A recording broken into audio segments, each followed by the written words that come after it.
Bonsoir, je m'appelle Clément, je fais partie d'un projet qui s'appelle Alb. À la base, l'album précédent, il a été fait comme j'ai toujours fait, à savoir que je travaille dans un studio avec plutôt des vrais instruments. Je vous ai ramené une petite vidéo que j'ai faite ce matin avant de partir pour vous montrer à quoi ressemble mon antre. Mais voilà, en théorie, mon univers, c'est plutôt quelque chose comme ça. Et donc voilà, c'est un studio avec plein de matos que j'ai cumulé au fur et à mesure des années, que je bichonne, qui fonctionnent tous, qui, contrairement à beaucoup de studios parfois où il y a du matériel mais on ne sait jamais vraiment s'il marche, finalement c'est une sorte de garage band géant, puisque tout est, ou une sorte de complete, on pourrait dire, puisque tout est branché, tout est MIDI, tout est accessible, etc. Mais à force d'avoir travaillé dans ce studio, je me suis rendu compte d'une chose, c'est que j'avais tendance un petit peu à me focaliser parfois plus sur le process que sur finalement la finalité, c'est à savoir que je passais parfois beaucoup de temps à enregistrer un son, en tout cas à partir d'un synthétiseur qui va passer dans telle pédale, qui va passer dans tel compresseur, etc. Alors qu'au final, parfois, il m'aurait suffi de prendre un plugin, prendre un sample, prendre un échantillon et puis arriver à peu près au même résultat. Mais voilà, j'ai ce côté très, je sais pas comment on pourrait dire, ouais, geek de studio, quoi. J'aime bien tripoter les boutons. Moi, à la base, j'ai commencé à faire de la musique avec des synthés virtuels au début des années 2000, avec les premiers VST I qu'il y avait. Je me souviens du Pro 53 d'ailleurs, qui a été mon premier synthé virtuel et qui m'a fait acheter un Prophet un peu plus tard, un Prophet 5. Et parce que moi, ce qui m'énervait avec les plugins à l'époque, bon, déjà le son, c'était quand même pas vraiment ça, mais surtout, voilà, avec une souris, moi, j'y arrivais pas, ça me plaisait pas cette façon de faire, donc je suis très vite passé à l'achat de machines vintage, soit sur des brocantes, soit sur eBay. Voilà. Et ça a duré assez longtemps comme ça, jusqu'il y a quelques mois, où je me suis retrouvé avec ça dans les mains. Et ça tombe bien, parce que j'avais envie aussi de changer un petit peu d'environnement et de plus forcément être enfermé dans ma cave.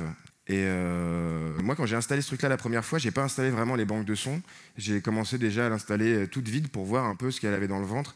Et moi, ce qui m'a vraiment beaucoup intéressé, c'est les générateurs. Alors, les générateurs, c'est des générateurs de forme d'onde qui peuvent être des kicks, des snares, des hi-hats. Il y a un moteur un peu pour chaque type de rythmique. Donc, par exemple, je vais prendre un kick ici. Voilà. On peut accorder son kick, on peut le faire avec plus de décay, enfin pas grand chose de vraiment différent que ce que je ferais avec une vraie boîte à rythme, sauf que dans le process du morceau, finalement ça serait mieux si mon kick il était accordé dans la tonalité, s'il était un peu plus court, si j'avais un peu plus de décay, Et ce que je trouve génial avec les générateurs, c'est que ça on a la main dessus jusqu'à la fin du process du morceau. Bon, après c'est dérivé, on peut faire exactement la même chose avec la snare. Voilà, ça c'est une snare de type 808 aussi, mais il y a plein de moteurs différents.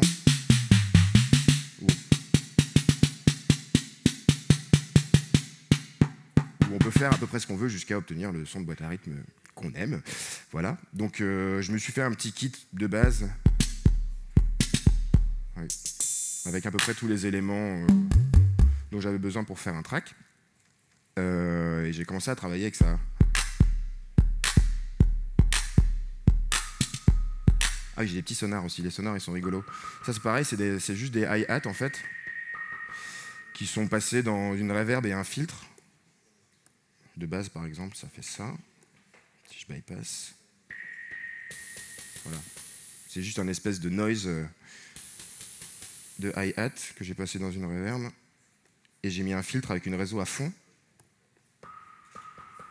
calé sur la note que j'avais envie. Ça me fait, voilà, j'ai tendance à foutre des petits sons de sonar un peu partout dans ma musique. J'aime bien.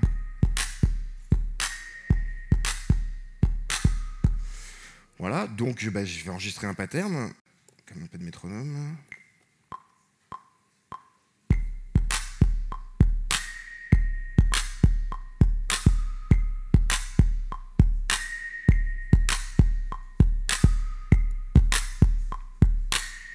Voilà. Ça a l'air de tourner droit. Après, j'ai plusieurs petits éléments de rythmique que je vais aller chercher dans d'autres packs de sons. Je me suis baladé un petit peu. Donc, par exemple, j'ai trouvé un espèce de pack de percus comme ça.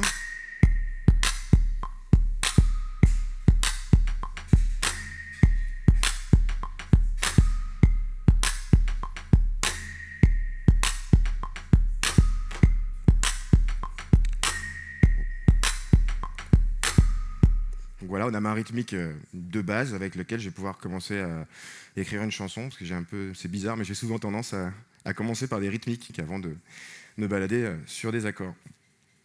L'autre truc dont je voulais vous parler, c'est la possibilité de sampler en direct. Moi, j'aime bien les vieux sampleurs, j'aime bien les vieilles MPC, les Akai, genre S950, etc.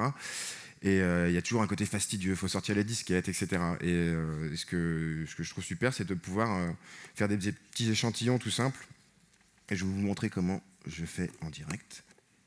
Alors, est-ce que ça va marcher? Oui, voilà.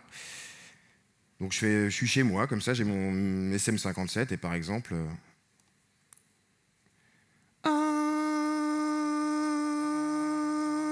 je fais une magnifique note, comme ça. Bon, ça c'était pour que le sample parle. Ça fait déjà un kick, c'est bien. Donc ça, comme dans n'importe quel sampler, on peut l'éditer, mais assez facilement. Et moi, mon vrai problème, c'est les ordinateurs. C'est que ça, je pourrais presque faire ça. En vrai, quand il est chez moi, il pourrait presque être rangé debout. Je touche pas à l'ordi. Je suis juste devant ce truc avec des petits écrans et ça me va très très bien. Parce que sinon, je suis un peu perdu, moi, devant un ordi. J'ai une page blanche et je sais pas quoi faire. Alors que là, j'ai des boutons et je retrouve ma façon de travailler avec mes synthétiseurs, mais d'une manière condensée.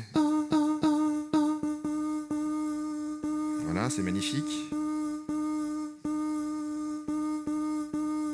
Voilà, on va le laisser comme ça, c'est bien. On va faire une petite boucle aussi.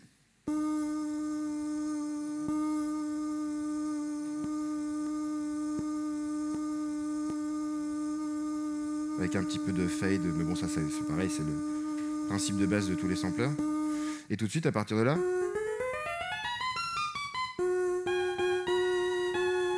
voilà, je peux déjà commencer à avoir une espèce de synthé. Enfin, j'insiste là-dessus parce que je pense que c'est important d'avoir des sons dans ces morceaux qui se démarquent un peu des autres. Et il n'y a rien de tel que de les fabriquer pour ça. C'est-à-dire que je me retrouve avec des sons parfois un peu débiles, mais si j'avais voulu les fabriquer avec un synthé, j'aurais été incapable de le faire. Finalement, ça donne des textures un peu bizarres. Une petite reverb, je sais pas, je fais n'importe quoi, mais par exemple. Voilà, il y a un autre truc hyper cool dans cette boîte, c'est la fonction chords. Voilà, la fonction chords, quand on n'a pas de clavier à côté, comme c'est le cas pour jouer des accords, c'est assez pratique.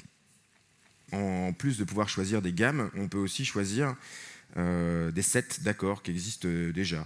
Par exemple...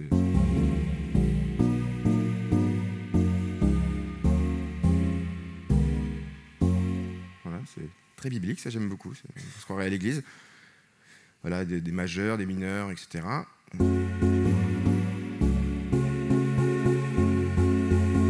Voilà, ça fait un pad qui a de la gueule, je trouve.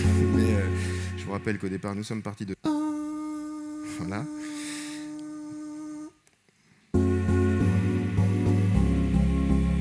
Donc voilà, ça c'est celui que j'ai fait en direct, mais... Quand j'ai commencé ce morceau un matin, j'ai fait exactement la même chose, mais chez moi. Donc par exemple, ma fille est passée par là. Je lui ai dit, tiens, tu veux pas m'enregistrer un petit wouh comme ça? Donc j'ai fait ça. Voilà.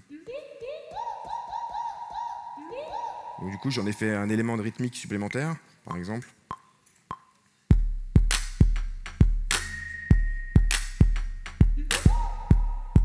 Un petit côté Gainsbourg là-dedans. Après, j'ai samplé mon piano, mais je l'ai samplé d'une manière vraiment dégueulasse, à savoir que j'ai pris le 57 comme ça, je l'ai collé sur la caisse et puis j'ai fait ça. J'ai juste fait une note de piano en gardant du sustain. Et à partir de là, voilà, je suis arrivé avec cette espèce de son. Des accords assez simples dans cette banque. Donc par exemple, ça ferait...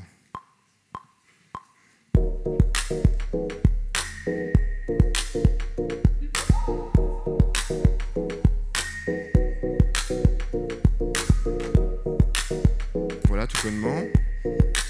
Après, en baladant, je suis allé chercher un son de djembé.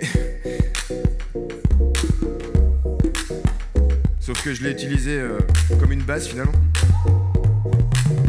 Ce qui est quand même assez génial, ça, de pouvoir se dire que n'importe quel son qui est à la base sur un pattern rythmique, on le passe en keyboard et finalement, ça devient un clavier. Ouais, donc c'est assez cool. Donc j'ai fait une basse avec ça.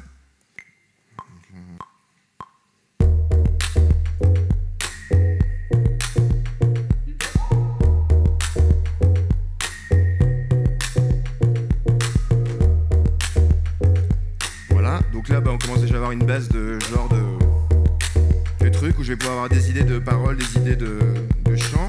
J'ai rajouté une vraie basse, une basse qui a du corps, je veux dire une basse de Moog. Alors pareil, je suis pas allé la chercher bien loin, hein. J'ai fait basse, celui-là.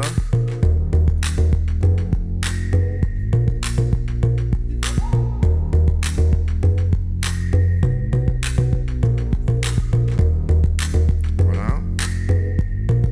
Dans le même genre d'idée, j'ai pris un autre son qui ressemble à des flûtes, une espèce de mélotron bizarre qui vient donner du corps.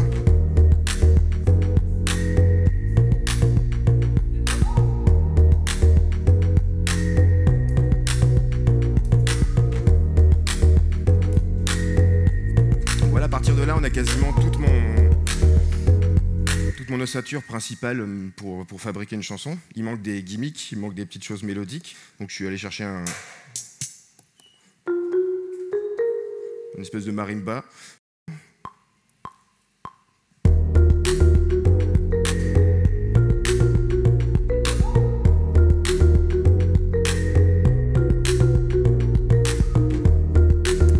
Alors il y a des choses que je quantise et il y a des choses que je quantise pas.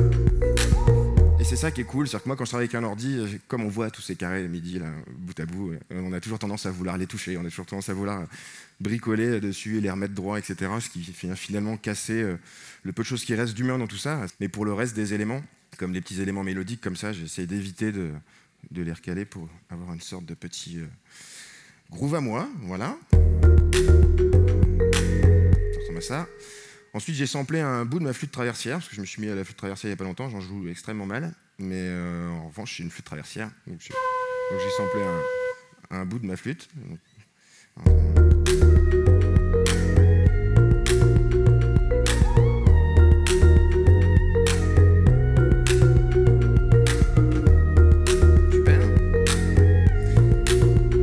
À partir de là, ce que j'aime beaucoup aussi et qui me prend généralement énormément de temps dès qu'il faut commencer à signer un potard dans un plugin, etc.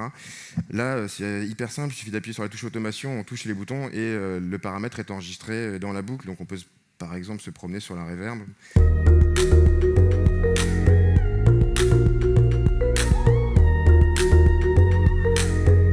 Et puis l'enregistrer en même temps.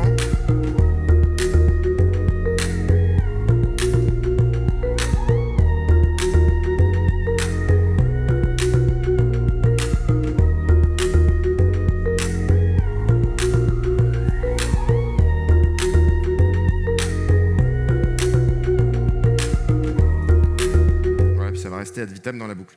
Et ça, c'est plutôt pas mal. Et donc, à partir de là, je commence à faire mes petites combinaisons avec le bouton mute. Tiens, ça marche bien avec ça.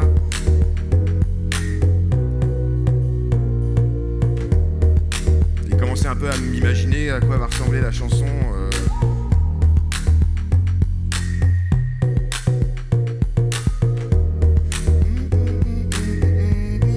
Du coup, je commence à chanter des trucs, forcément, parce que j'ai des mélodies qui me viennent dans la tête en même temps que je fabrique la musique. Donc, on passe à la phase 2. Arrangeur, shift, song. Voilà. À partir de là, je commence à créer un arrangement de ma chanson avec les parties sélectionnées. Avec une sorte d'intro.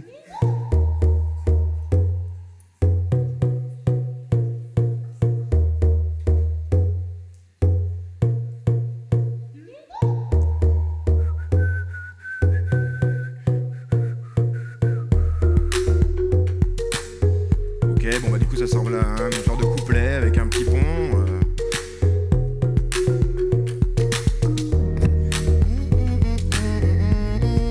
Alors, tiens, une mélodie super.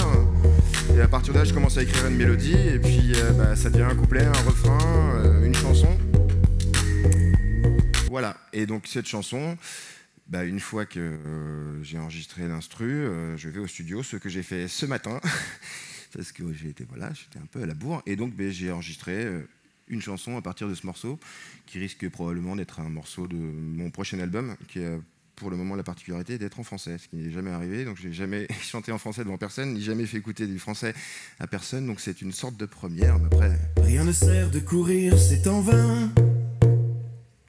c'est maquette, Rien ne sert un de micro, trop penser. l'instru de machine tel que Demain je vous l'ai si fait l'on écouter. se tient, on n'aura pas tout, c'est certain. Je mettrai pas tout le monde d'accord, je ne suis qu'un chercheur d'or.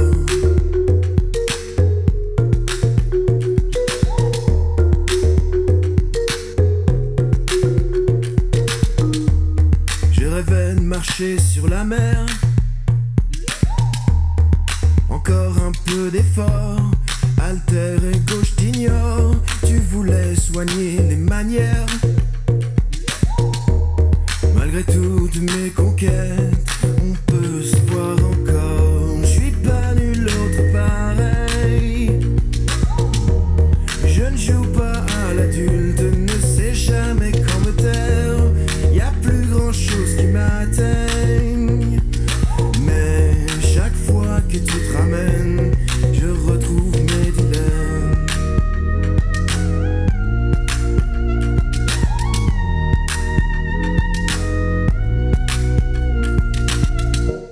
Je rêvais d'ouvrir le désert, Etc, etc, etc, etc. Je peux vous faire écouter toute la chanson. pareil au météore.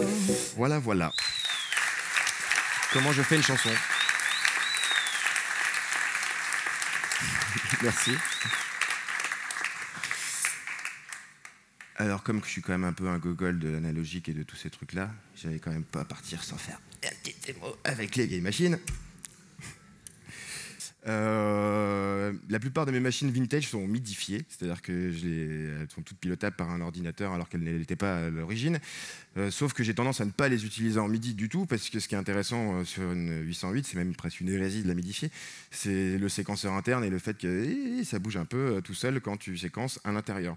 Mais néanmoins, je l'avais toujours fait depuis un ordinateur, en tout cas c'est pour ça que j'y voyais pas d'intérêt. Mais depuis machine, c'est quand même assez cool d'avoir une 808 qui a de la vélocité, que le kit le permet, et pouvoir faire des trucs qu'on peut pas faire avec une 808, à savoir des gros drills de Charlet, etc. etc. Donc par exemple, j'en sais rien... Un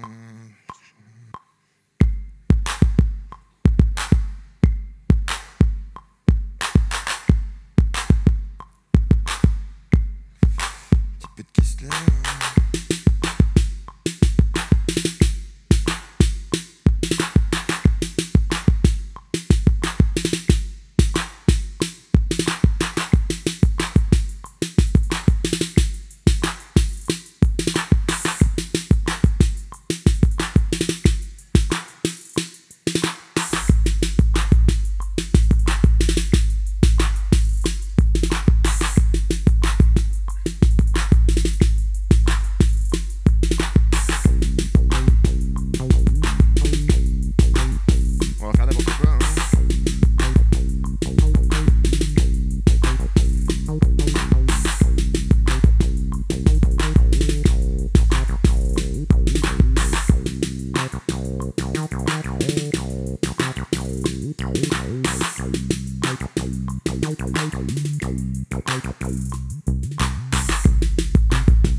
etc.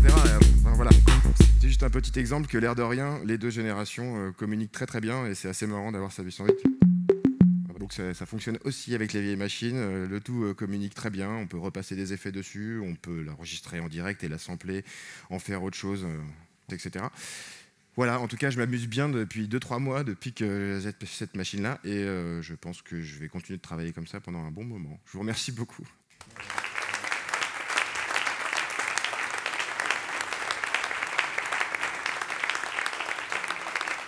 Je mettrai pas tout le monde d'accord, je ne suis qu'un chercheur d'or.